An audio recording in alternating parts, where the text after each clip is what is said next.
The show's about to start. Come in, dear.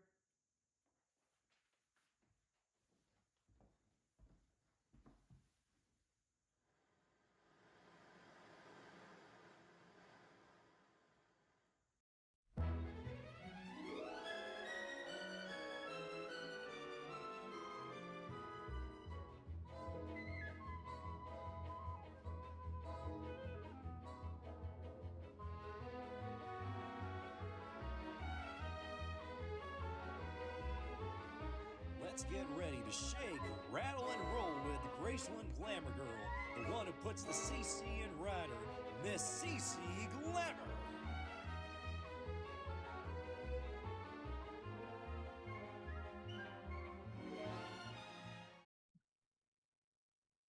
Hello, everyone, and welcome to our first episode of our TCB Talks with Cece Glamour of the Glamorous Pink Writers podcast.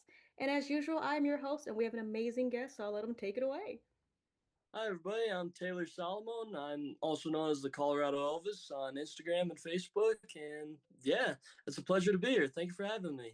You're welcome. Well, tell us a little bit about yourself, what it is that you exactly do, and Oh, I'm an Elvis tribute artist and an actor on the side. So what I do is I go and I do shows here around Colorado. I just started out this last year doing them, and yeah, I've been going to festivals and stuff like that. And I think I've done 2 different festivals so far. I did Vegas and Nebraska, and I'm looking forward to doing my next one, but we'll have to see which one that will be. amazing. I just did my first festival, which was Tupelo, so that was, Oh, that's awesome. That's a good one to start with. oh yeah, definitely a good one. A little bit intimidating because it's his hometown. Oh, But yeah.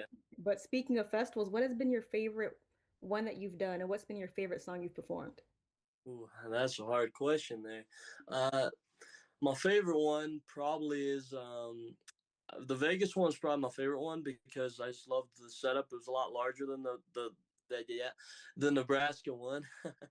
um, but my favorite song I've done is probably "As Long as I Have You" because that song really is an impactful song for me because my father loves that song, and so every time I sing it, I think of him, and I'm like trying to channel that song, that power to sing it. But yeah, that's probably my favorite one I've done so far. That's actually a good one. I like it because it's a rare one that you don't necessarily hear, let alone performed, or also in like the what is it in the contest circuit, especially with it being. I'm not sure if Vegas did it that way, where you guys actually had to like give them the song list and they picked it, but I know Tupelo did it that way. Oh yeah, no, we had to pick our own. We did like out of the hat, like a straw of the hat. You had to pick what number you were gonna go, and then what order you were gonna go in. So like you'd pick your songs in certain orders, and if you didn't get your song, you didn't get your song. No repeats or nothing. So I got As Long as I Have You, so I got the song I wanted. But that was that was good for me. But that way, I like that way better because Tupelo, like my first round for Tupelo, I had like all these really cool songs.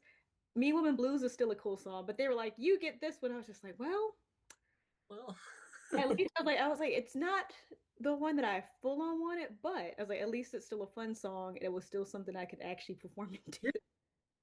yeah, you rocked it though. I saw the videos. You did good. Oh, thanks. I wish I could sing that good. I'm just up there plucking and acting like I know what I'm doing. Like it's okay. Just go with it. That's I think that's like the fun part though about like of course about being an Elvis is I feel like a lot of us feel like we're just up there pretending that we know what we're doing and then you see Elvis up there half the time not actually playing the guitar and you're like Hmm. Yeah. that is like the funniest thing about Elvis movies because I play guitar a little bit so watching the movies and then you're like literally watching him play the guitar and you're like wait a minute. But is he doing that right? Exactly. You're like, wait, is that the right? And then you try to follow the chords, and you're like, that is not the song. Yeah. No, I'm just now getting started with learning guitar, like actually, because I really want to learn it and be like well rounded with it. And because a lot of the people in the industry, not trying to break any news here, but a lot of people are just fake strumming and acting like they know. That's fine. That's part of the show. It's part of the act. You're putting on a show.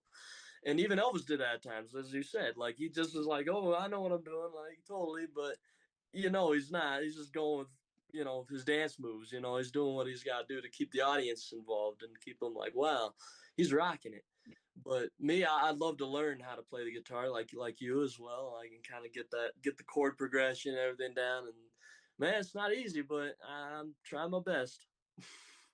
The worst part for me is I cannot read music to save my life. So I have to listen to it I'm like, I Yeah, did chorus in high school and we were supposed to sight read. Our chorus teacher never went through with it. So I just listened to the songs. I'm like, I think this is, no, that is not what, no.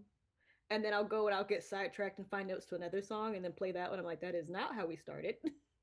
yeah, no, I have not had any training with chorus or anything like that. I wish I did, but I wish I took guitar lessons in school too. I was like, when I was in high school, I remember seeing it. I wanted to do it, but I never got the guts to do it because you're young. You're like, nah. I need to focus on being a hooligan. Then I can go over and learn that. Man, But here we are. no, I definitely get it because with me, I didn't necessarily want to take chorus because I did theater because I also act and do film. I did theater, but at first I was like, I don't really want to do chorus. I'm not really a chorus person. I barely really wanted to sing as at most. And my mom, being a professional singer, was like, "No, you're going to sing," and I was like, "Fine." And now here we are, being Elvis. There you go. You're doing it very well. I may add, like, keep it up. Certainly, I'm in the process getting ready for the Big E Festival happening here in Georgia, which is nice because for me that's an hour away. Yeah, no, that's awesome. That's just quite a few hours away from me, but I wish you luck. I wish you have a good time and everything. Thank you. I'm excited. I've been getting like the outfit that I'm doing, so I've been putting that together and trying to, and then shining my guitar. I'm doing 68 comeback Elvis, so having the actual guitar is nice because I don't have to go, what am I going to do to replace this? I'm like, I have the guitar. So it's nice to have half of that done, and then it's like playing with the hair and trying to figure out, do I want to do it this way? Do I want to go more 60s, which is going 60s is hard when you mostly dress 40s and 50s. I understand that a little bit. But no, that's gonna be awesome. I like so you're going 68 comebacks, so you're doing the leathers, right? Oh yeah. Oh, okay, yeah, that's gonna look good. That's gonna be good. And may I add, when you sing, I love how you put your own distinctive sound to it, like Elvis would have wanted you to. A lot of these artists don't do that, and it gives off just bad vibes. I love what you're doing.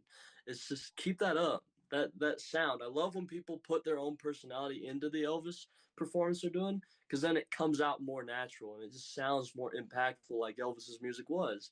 Because Elvis wasn't trying to be somebody else; he was doing his own thing. It was the way he's saying, like, so many artists are out there breaking down each era, like 50s, 60s, 70s. They're like, okay, he learned opera in the like in the Germany, so he started doing it in the 70s or late 60s or mid 60s, whatever, you know what I mean. uh, and that's how his voice changed. He had, he changed. He had bronchitis here or whatever it is. But it takes away from some of your creativity of being your own artist, of putting your own version of Elvis, because you're putting your own version of Elvis out there.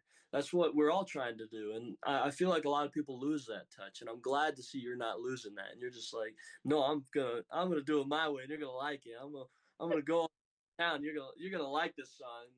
Man, Me Woman Blues on it. You're like, whoa, okay, I like this. Like, it's a good thing to have. Keep it up.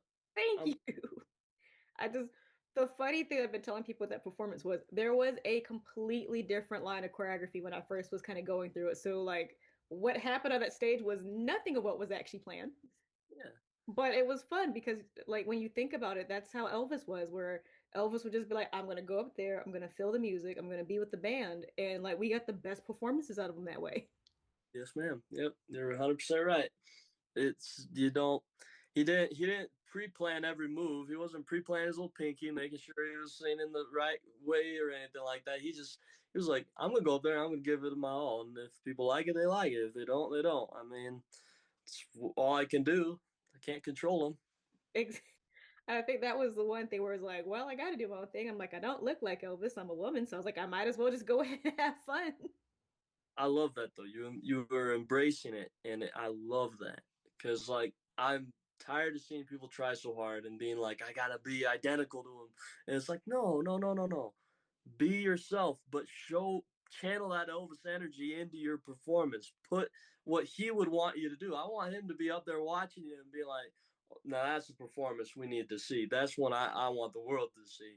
Because like I'm proud to know that they're doing that. Because impersonation and all that, that's great. But when you can channel that energy and that sound just by your own raw like feeling, your soul, it moves people. It makes people excited. It makes people it sparks that Elvis energy people are feeling, and they're like, whoa, that charisma, all of that. And I know I'm delving deep, but like that's I love talking about that stuff because it's how I personally feel. I don't know. No, but like that to me, like you said, like that's really what Elvis was about because he, even though not knowing it, like he was the mold, but he broke the same mold that was like made to define him.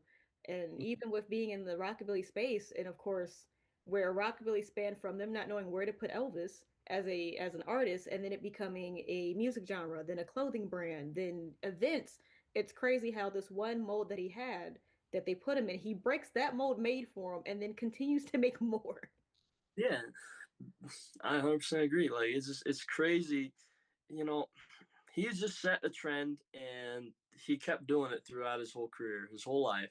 Whether he was at the bottom of his career or at the top, like everyone still was growing those sideburns, Yeah. even doing the movies, and he didn't like what he was doing at all. He felt terrible.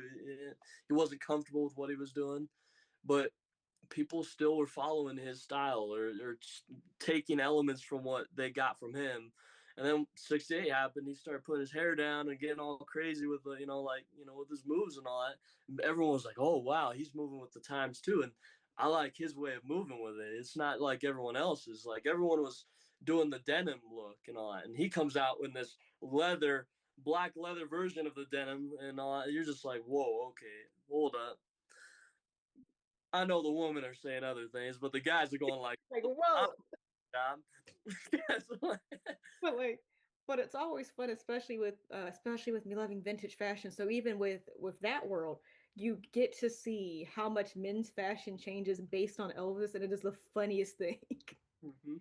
Like you see, of course, in the beginning where he is doing more of that usual 50s look, and then like the 60s, it's like the men are trying to kind of go back in between like the jean look, the classic 50s look, or what was becoming the hippie look. And then like you said, Elvis comes out in like all black Italian leather, and everyone's like, we can wear that?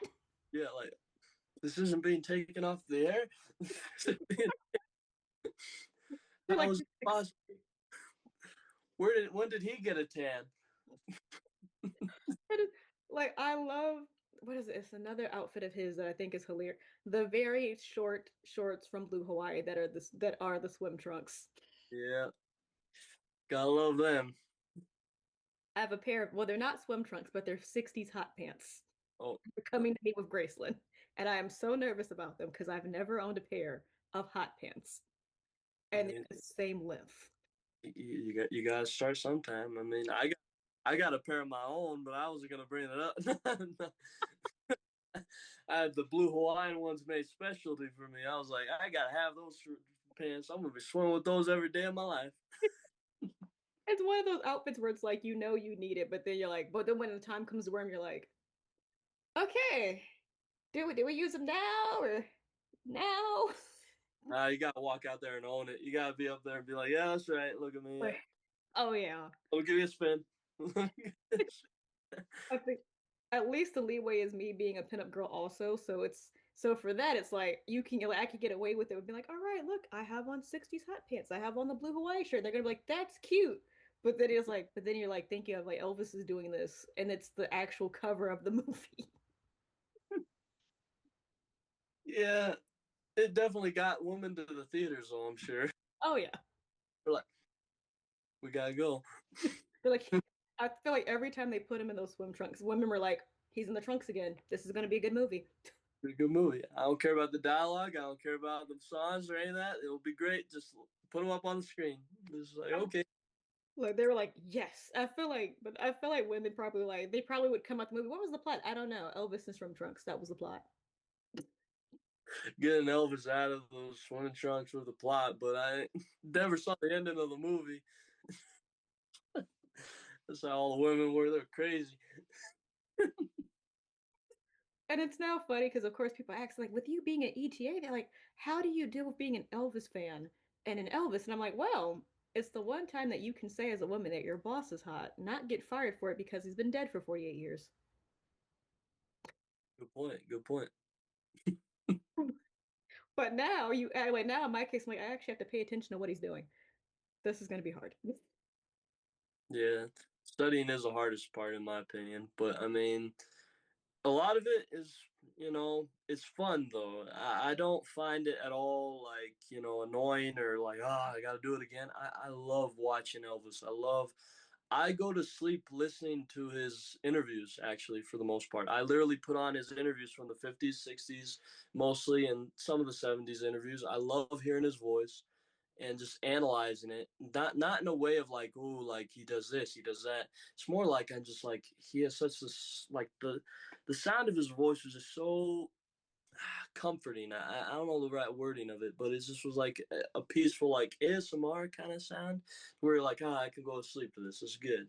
Like I did that for a long, long time, and I still do it here and there. Like I go to sleep to listen to his voice, and then also sometimes his music, especially a cappella. I love putting his music on a cappella and just listening to him sing it raw, no backgrounds, no nothing. And that really helps me when I'm doing my Elvis tribute because then I can kind of analyze it at the same time I'm sleeping to it, kind of thing. Like I'm going to sleep to it. Is like I'm listening to him sing, and I'm like, oh, okay, like he does that with his voice.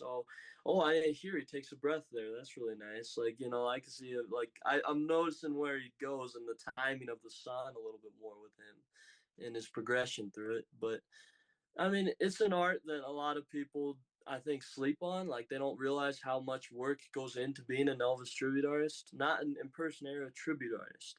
It's hard because you gotta like analyze every bit of it.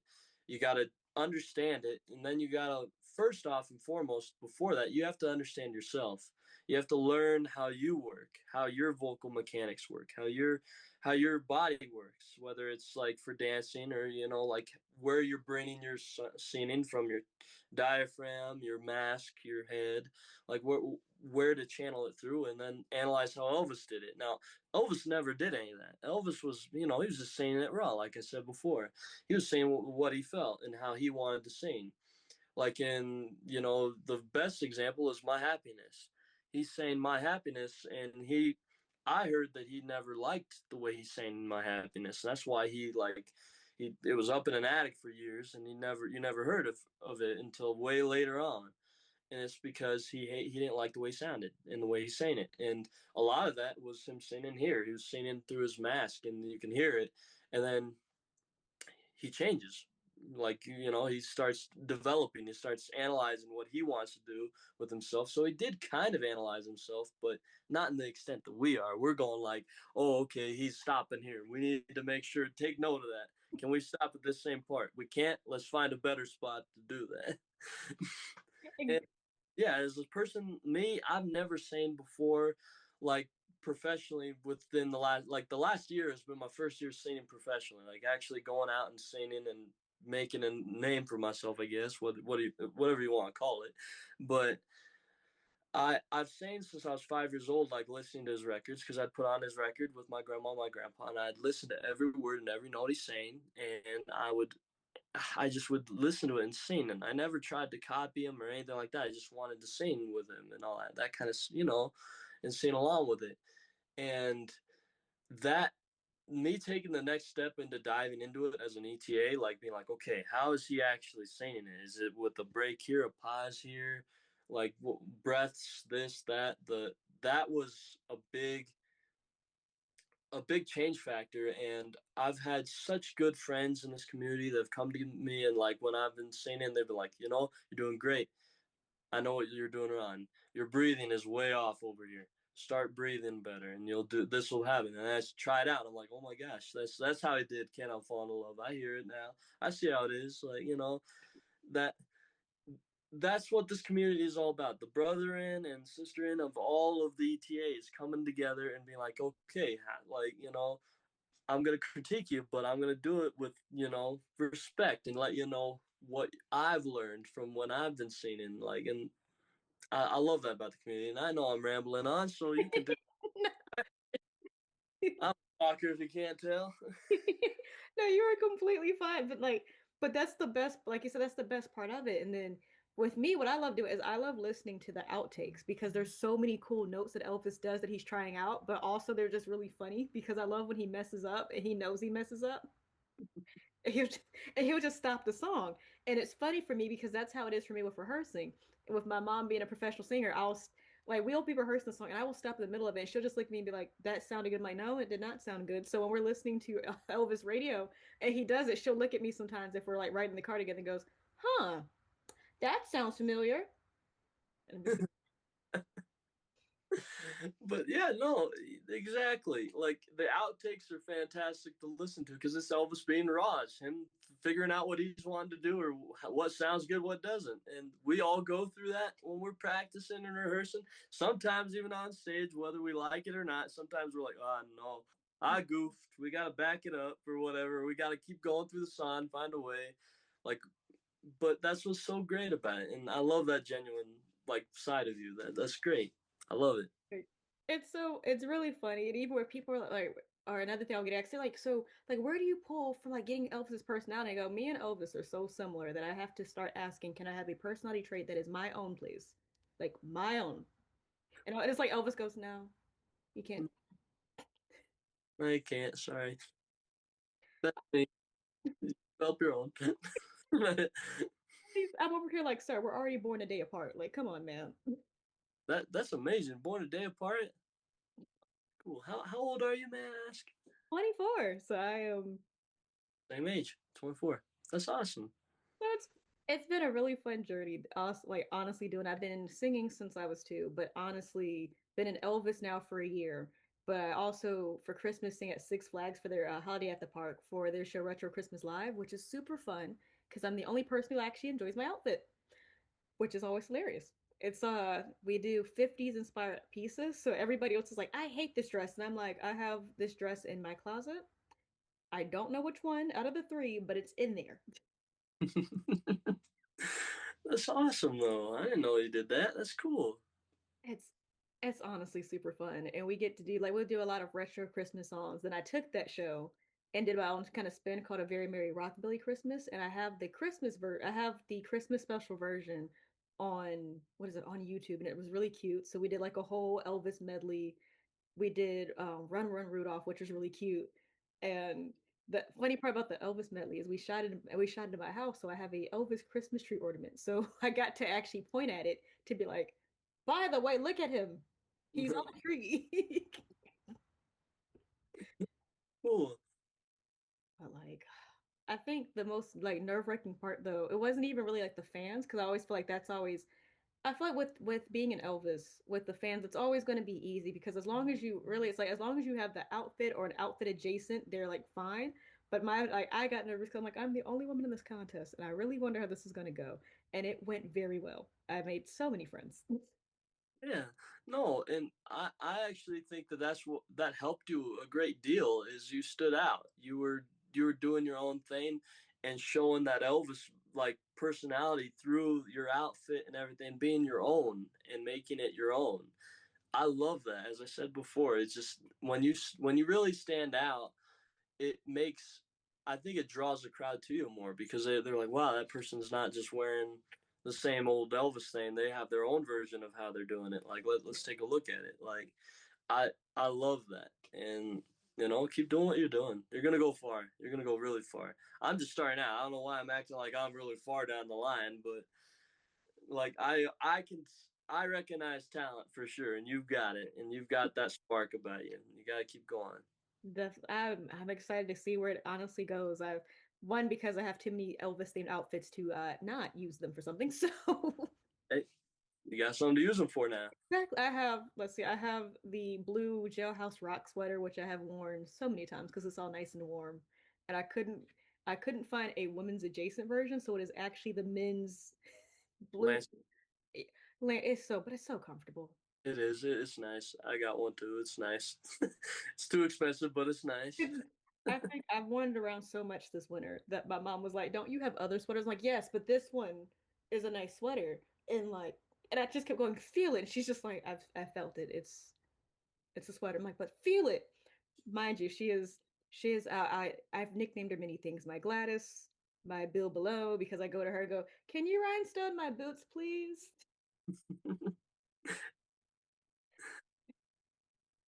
We're actually about to rhinestone my 68 comeback boots because she was like, you know what would be cool that Elvis didn't think of?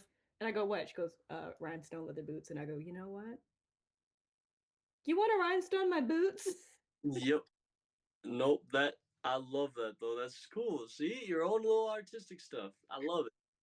Keep it going. Oh my god, we have. Luckily, we are people who love rhinestones, so like being an Elvis is like right at the good peak of. We have buckets and buckets of rhinestones, and we need buckets and buckets of rhinestones for these outfits. Like we know we got everything we need to get the arsenal done. Let's do it. Let's do it. Exactly. What was it?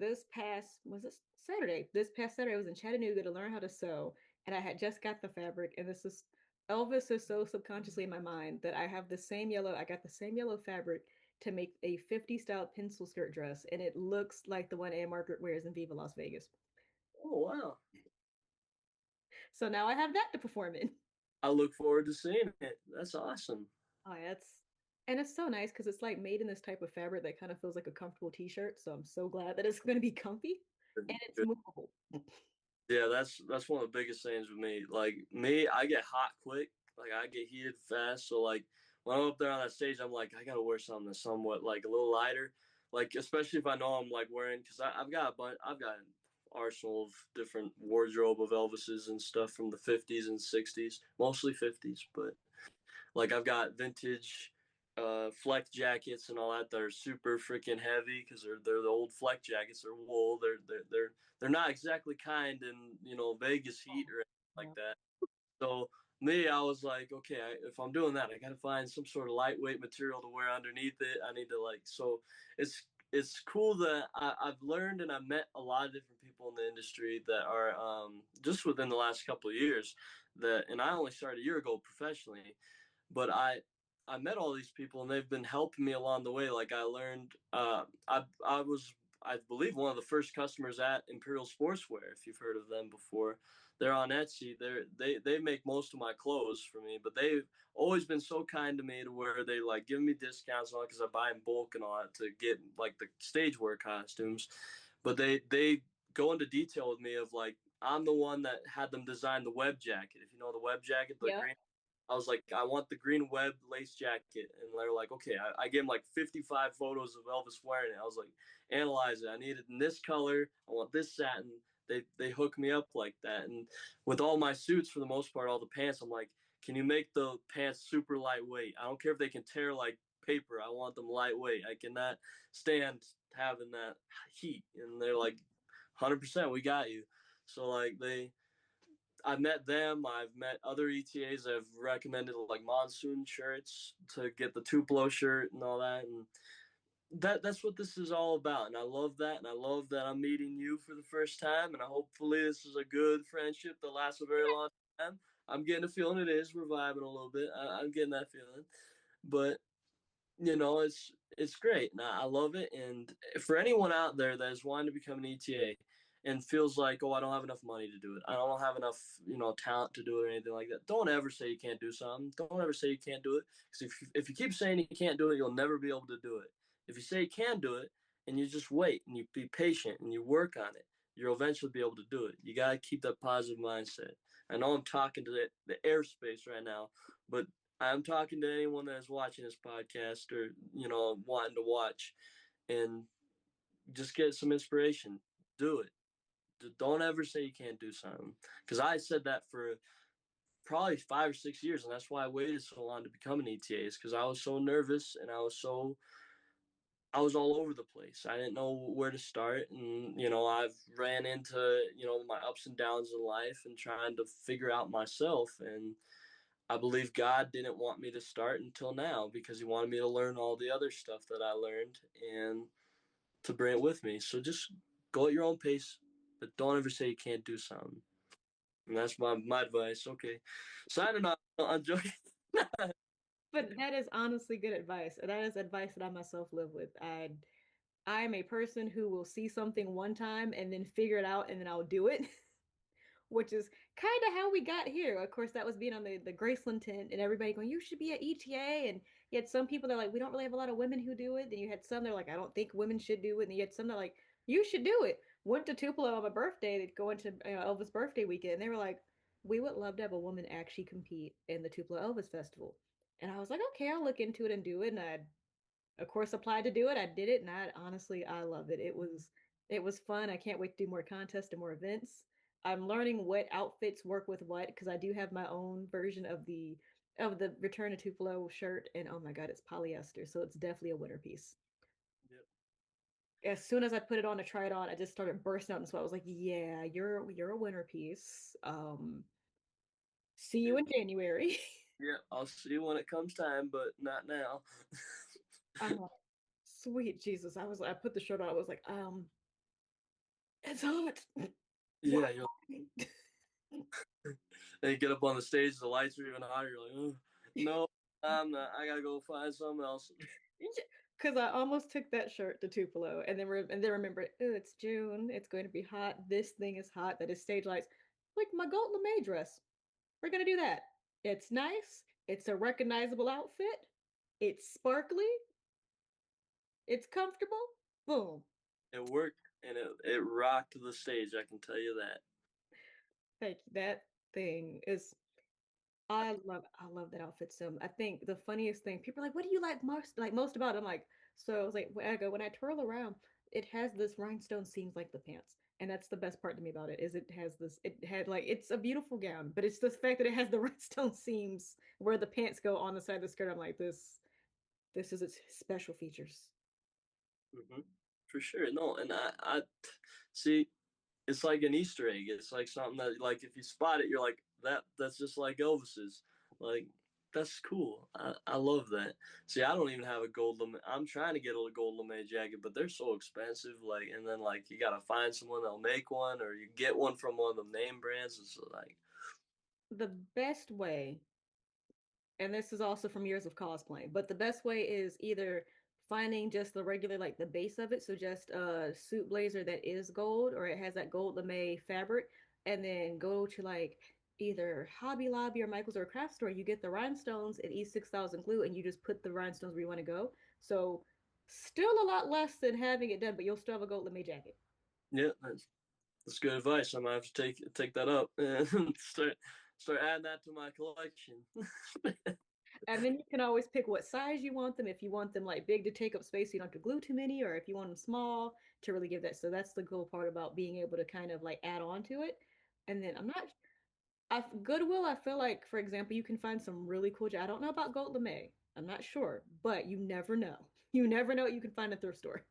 No, that's true. I go thrift stores are my number one store I go to. I love going there. I love finding the outfits are really close, or you find the real thing. Yes, Some, like that's I even found stuff on like Poshmark and stuff like that. I think is what it's called. Like I found that's where I found my.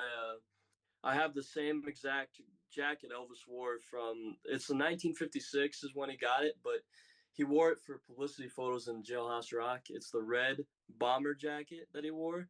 That is, it's a McGregor suede. It's a red suede McGregor. I have the same one, same make and model from '56.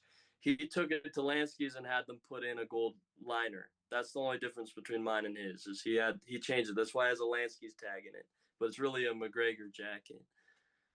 So wow. yeah, I found that for like $20. I stole that real quick. So proof you can find them for good deals. Just you Yeah, gotta you look. exactly. You have to look and know what you're looking for. Especially, there's a store that I go to called Vintage by Judith, and she has so many pieces.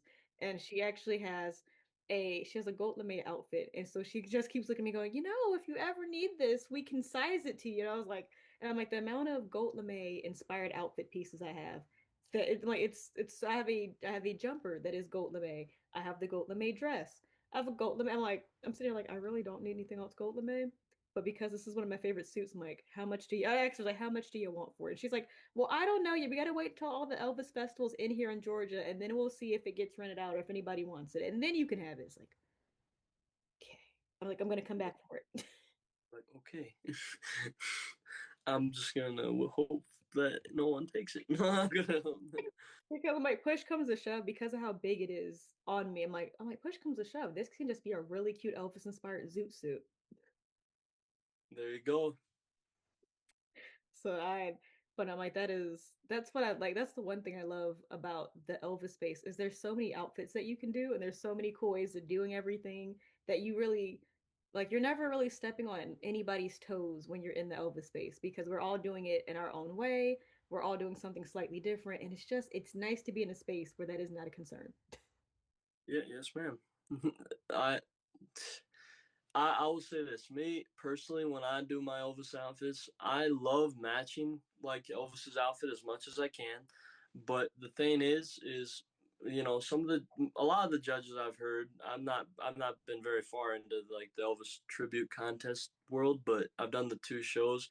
From what I heard, they do dock points, some of them, if the outfit is not accurate enough for them or matches their, which I think is a stupid, not I can say stupid, but it's not right in my opinion because like I feel like that's kind of like slapping somebody on the wrist for something that they're trying their best to give off that look, or maybe they want to put their own flair on it, so it gives off that Elvis vibe to where it's feels like something Elvis would have worn or a combination he would have done if he was doing shows constantly. Like who knows, he might have done it. Like you never know.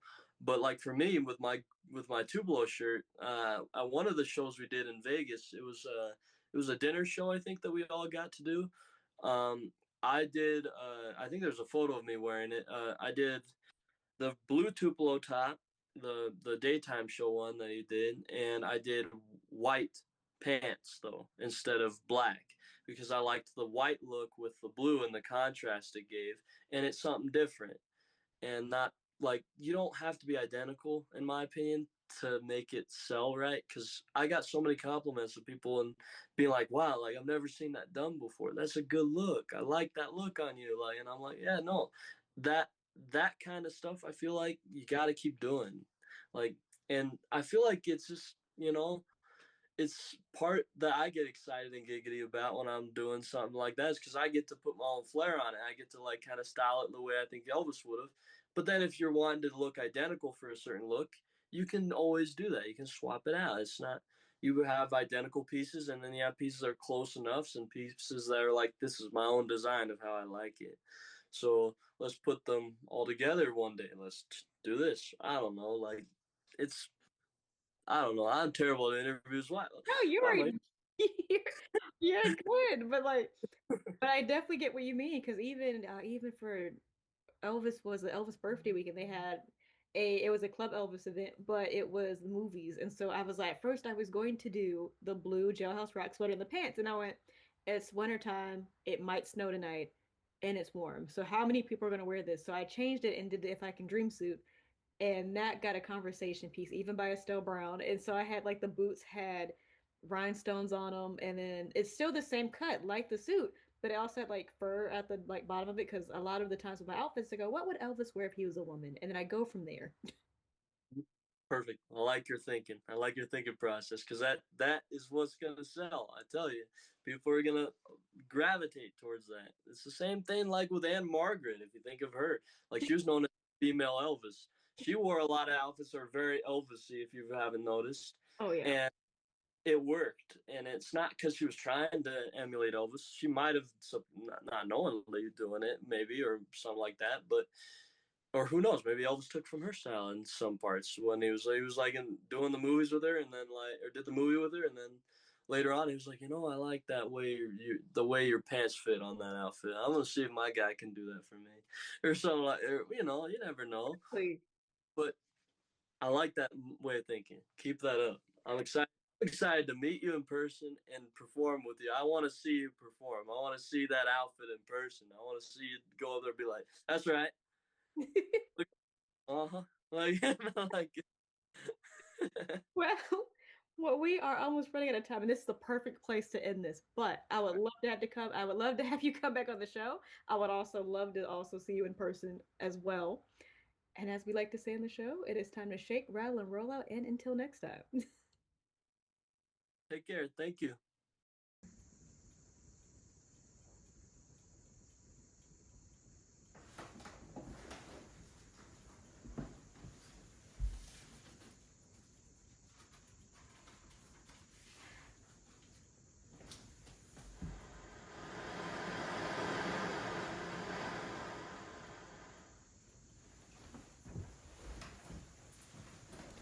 And now, our song of the day for our episode.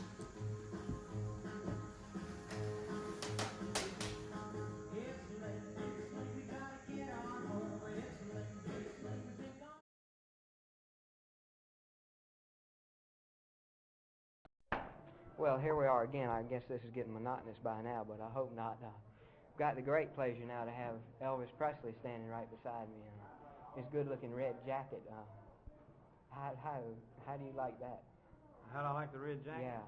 Well, it's personally it stinks, but Yeah. but it shows up on stage. You know, you gotta have something a little loud and show up. It has to be seen.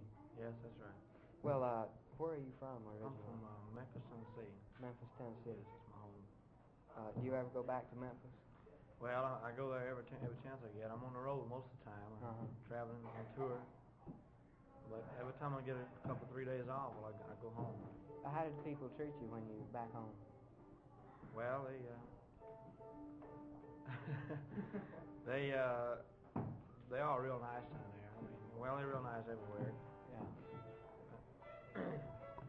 Yeah. Is there any one person you can single out of giving you your biggest break?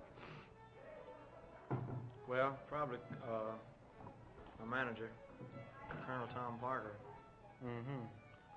He's the guy that gave me my big breaks. Of course, Sam Phillips, that owns the Sun Record Company, which I started out with, he gave me my biggest one, probably. That was the first people you recorded for? Yes. Now you're with RCA Victor? That's right. How do you feel over that? Well, it's about the best thing that could have happened to me. Victor's the biggest company in the world, record company. I think about everybody feels that way. They Yes. sure treat me nice. Yeah, well, they got distribution everywhere, even overseas and everywhere. So they really push you. If you couldn't sing, is there any other profession that you would take up if you couldn't sing? Well, I hear those people that are hollering. Yeah. Well, I can't think of anything right now. Before I started singing, I was studying electricity. I was an apprentice for an electric company. In high school, did you participate in any sports? I played football about a year, and so as long as I lasted. There's a boy over there, it's the star tackle at Arshby Smith. Sure enough. And Mike there, Big Mike we call him. Do you prefer to work in radio or television or appear on stage or what? Well, I get a bigger kick out of appearing on stage in front of an audience. Getting to know people better. Is that right? Yes, you feel a lot freer and everything. Let's see now. Do you find that people worry you a lot about getting your autograph and things like that, or do you enjoy that? You enjoy it. They don't worry you. When you got to start worrying is when they stop asking for your autograph. I reckon that's right.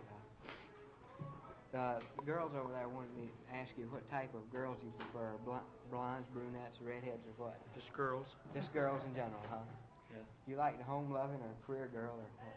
Well, I don't know. I'm not. I never give it too much thought, you know, really. Because I'm just having fun, huh? Yes, just playing the field right now. Well, sure do appreciate you having this little visit with us, and I'm sure all our listeners will get a big kick out of hearing your voice like this. And, well, thanks a lot, buddy. I really enjoyed it, and I'm ever around again. I'll come see you again. I appreciate that a whole lot. Bye. Thank you a lot.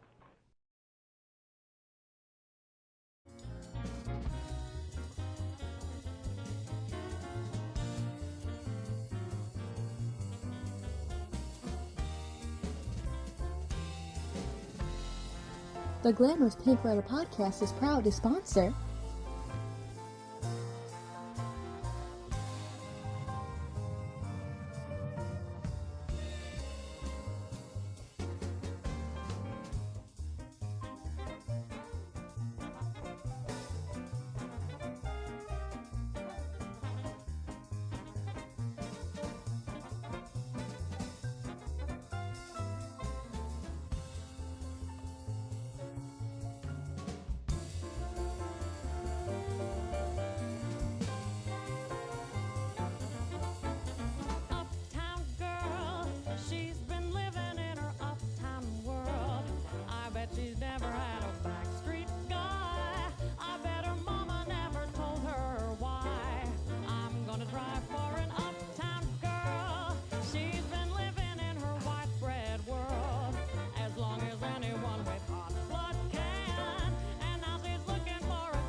And don't forget, you can watch us on any network you get your podcasts on, such as Spotify, iHeartRadio Podcasts, CastBox, YouTube, all under the Glamorous Pink Riders Podcast, brought to you by Cece Glamour.